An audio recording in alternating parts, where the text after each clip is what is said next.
கள்ளக்குறிச்சியில் விஷசாராயம் குடித்து 55க்கும் மேற்பட்டோர் உயிரிழந்த சம்பவம் பெரும் சோகத்தை ஏற்படுத்தியுள்ள நிலையில் இந்த சம்பவத்தை கண்டித்து எவ்வாறு போராட்டம் நடத்த வேண்டும் என்பது குறித்து பாஜக மாநில தலைவர் அண்ணாமலை நிர்வாகிகளிடம் பேசிய ஆடியோ சமூக வலைதளத்தில் லீக் ஆகியுள்ளது. குறிப்பாக இந்த கள்ளச்சாராய சாவு என்பது எப்பொழுதுமே ஒரு அரசை முழுமையாக மாற்றக்கூடிய ஒரு விஷயம். அது இந்தியால பல இடத்துல ஆட்சி கவிழ்ப்பே கள்ளச்சாராய சாவு மூலமாக நடந்திருக்கிறது. காரணம், மக்கள் அதை ஏற்றுக்கொள்ள மாட்டார்கள். அரசனுடைய தலையாய கடமை ஒரு மனிதனுடைய உயிருக்கு உத்தரவாதம் கொடுக்க வேண்டியது அரசனுடைய கடமை. ஆனா இன்னைக்கு ஒரு புறம் அரசே டாஸ்மாக் கடை நடத்துறாங்க, ஒரு புறம் அரசே கள்ளச்சாராயத்தை தண்ணி போல ஆறு போல ஓடிக்கொண்டிருப்பதை வேடிக்கை பார்த்து இருக்கின்றார்கள். ஏன் அதுக்கு ஆக்கமூக்கமும் கூட தர்றாங்க. தமிழ்நாட்டில் நம்ம இந்த கள்ளச்சாராயத்தை பத்தி பார்க்கணும் அப்படின்னாங்க, இது எந்த அளவுக்கு சீரியஸான இஷ்யூனா, கடைசியாக கள்ளச்சாராய சாவு இதற்கு முன்பு திமுக ஆட்சி 2006-11 சேலத்துல 4 பேரு, அப்ப கிருஷ்ணகிரி பெங்களூர் அந்த பகுதியில சேர்ந்து 180 பேர். அது ஒரு பெரிய நிகழ்வு. அப்ப அதன் பிறகு மறுபடியும் திமுக ஆட்சி வந்த பிறகு போன ஆண்டு 22 பேர், இப்ப கிட்டத்தட்ட 50 பேரை தொட்டுக்கிட்டு இருக்காங்க.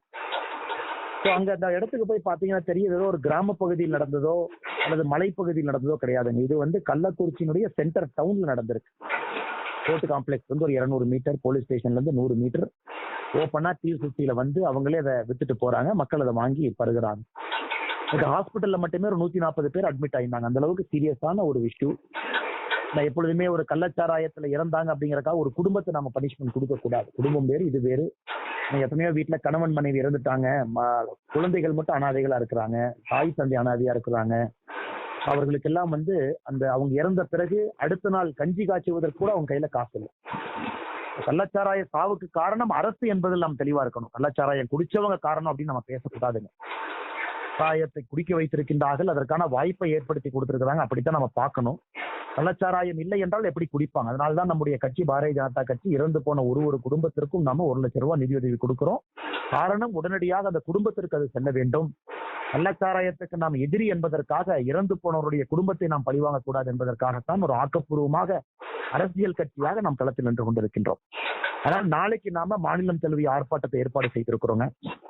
எல்லாம் நம்முடைய கட்சி மாவட்ட எல்லாரும் நம்ம பண்ண போறோம். ஒரு பெரிய அளவுல இந்த ஆர்ப்பாட்டம் இருக்கணும். காரணம், திமுகவை பொறுத்தவரை அவங்க தேர்தல் வாக்குறுதி 360 இதையதான் சொல்லியிருக்காங்க. கள்ளச்சாராயம் தடுப்பது, சாராயத்தை ஒழிப்பது, டாஸ்மார்க்கை மூடுவது, அந்த அறிக்கையில் ஆரம்பித்து தொடர்ச்சியா கள்ளச்சாராய சாவுகள் தமிழ்நாட்டில் நடக்குது. அவங்களே சாராய ஆலை நடத்துறாங்க, அவங்களே டாஸ்மார்க் வருமானத்தை பெருக்க பாக்குறாங்க, அவர்களே இது காரணமாகவும் அமையறாங்க.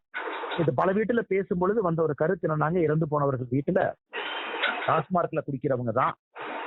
ஆனா ஒரு காலகட்டத்திற்கு மேல கையில பணம் இல்ல, இதே சாராய பாக்கெட் 20 ரூபாய் 30 ரூபாய் கிடைக்கிறது, நீங்க வாங்கி குடிக்க ஆரம்பிக்கிறாங்க. ஒரு பக்கம் அரசு மதுவின் மூலமாக அந்த அடிக்ஷனை ஏற்படுத்துறாங்க, இன்னொரு பக்கம் மக்கள் முடியாதவர்கள் கள்ளச்சாராயத்தின் பக்கம் போறாங்க. இதெல்லாம் தாண்டி ஒரு முதலமைச்சர் அவர்கள் இதுவரைக்கும் ஸ்பாட்டுக்கு போல பாருங்க. இதுவரைக்கும் ஒரு முதலமைச்சர் ஸ்பாட்டுக்கு போகாத ஒரு நிகழ்வாக இது இருக்கு. எந்த அளவுக்கு முதலமைச்சருக்கு இதன் மீது அக்கறை இருக்கணும் அப்படிங்கறத கூட நீங்க பாத்துக்கணும். சட்டப்பேரவையில நம்முடைய 4 எம்எல்ஏக்களும் சட்டமன்ற குழு தலைவர் அண்ணன் நயினார் ராஜேந்திரன் அவர்கள் தலைமையில் இன்னைக்கு ஆர்ப்பாட்டம் பண்ணிட்டு வெளிநடப்பு செய்திருக்கின்றார்கள். நாளைக்கு கட்சியாக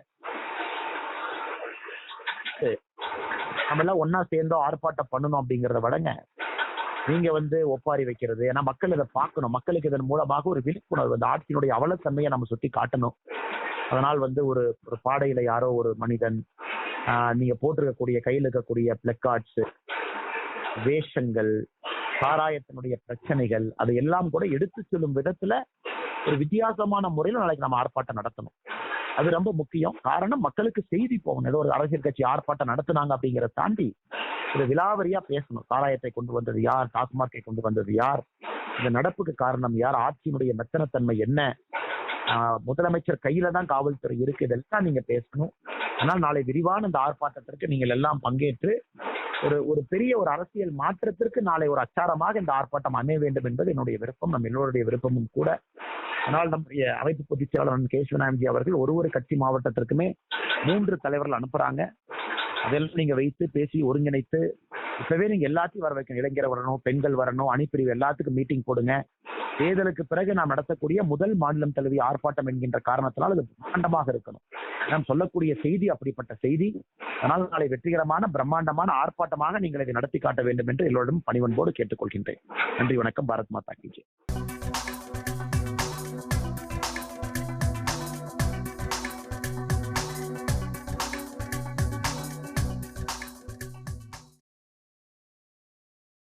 செய்திகளை உள்ளது உள்ளபடி தெரிந்து கொள்ள ரெஃப்ளெக்ட் நியூஸை சப்ஸ்கிரைப் பண்ணுங்க.